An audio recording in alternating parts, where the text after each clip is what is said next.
Welcome. Today we're going to see about the science, symptoms, and the pre-hospital management of abdominal trauma.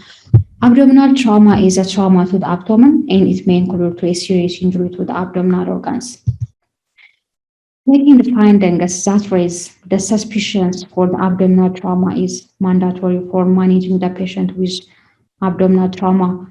For checking these findings, the first one is checking the mechanism of injury. Checking the mechanism of injury for the consistency with rapid deceleration forces is the best finding that raises suspicion for the abdominal trauma, and also checking the mechanism of injury with a significant compression forces also increase the findings that raise suspicions for the abdominal trauma. Another one is the presence of bent string wall.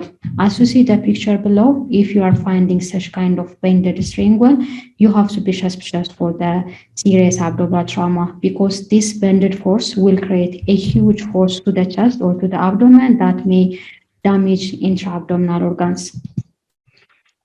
Another finding which creates a good suspicion for the abdominal trauma is the presence of soft tissue injuries to the abdomen, to the flank, or to the back.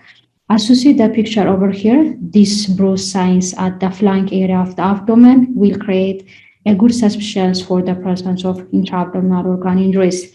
And such soft tissue injuries to the abdomen also create a suspicion for the presence of intra-abdominal organs, and such kind of bruises at the back also be a good finding to be suspicious for the presence of intraperitoneal abdominal organ injuries.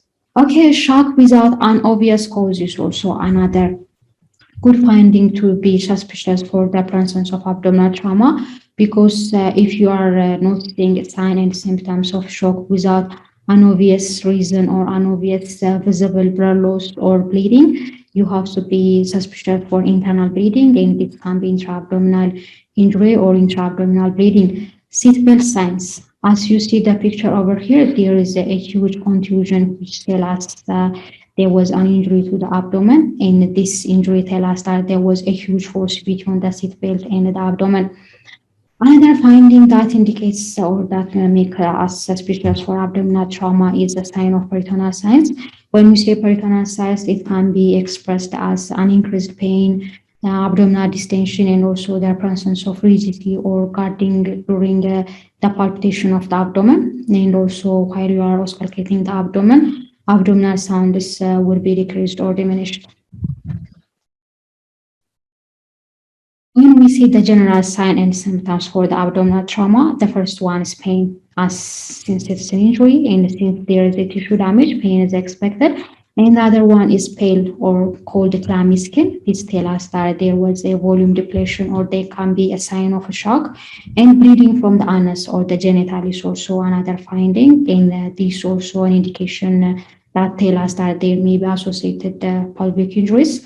Blood-stained vomit or blood-stained urine is also a good clinical feature that indicates that there will be a presence of abdominal trauma. Tenderness while you are palpating the abdomen, and bruising, as you remember the pictures that we previously watched, bruising is a good finding to suspect the individual with intra-abdominal trauma. Visible injury sites, like when there is a bleeding, when there is a wound, or when there is a penetration, it's obvious that the abdominal trauma inside is suspected. Another one is protruding intestines, that will be eviscerations. This tells us that the presence of abdominal injuries. Let's see the pre-hospital care. The first one is you have to restrict the spinal motion because since the injury is very huge, you have to protect the further spinal cord injury. So you have to apply C-collar, and also you have to maintain the individual with strain alignment during transportation and during the patient movement. And securing the airway for patients who are unable to maintain own airway is also mandatory. And oxygen administration is also very important because this oxygen supply will increase the blood amount of oxygen, and the provision of ventilatory support as needed is also another solution for managing the patient as pre-hospital care. Controlling external hemorrhage is a very important concept for managing the patient with abdominal trauma because this ongoing bleeding leads the patient for a shock. So controlling external bleeding is mandatory. And if there is a presence of a shock, you have to manage it. And the shock management will be addressed through external hemorrhage controlling and also by resuscitation of fluid to the individual. And after that, after you manage the shock and after you control the bleeding, you have to transport the patient rapidly to the definitive care. So this is all about the pre-hospital signs, symptoms, and the pre-hospital management of abdominal trauma. Thanks for watching.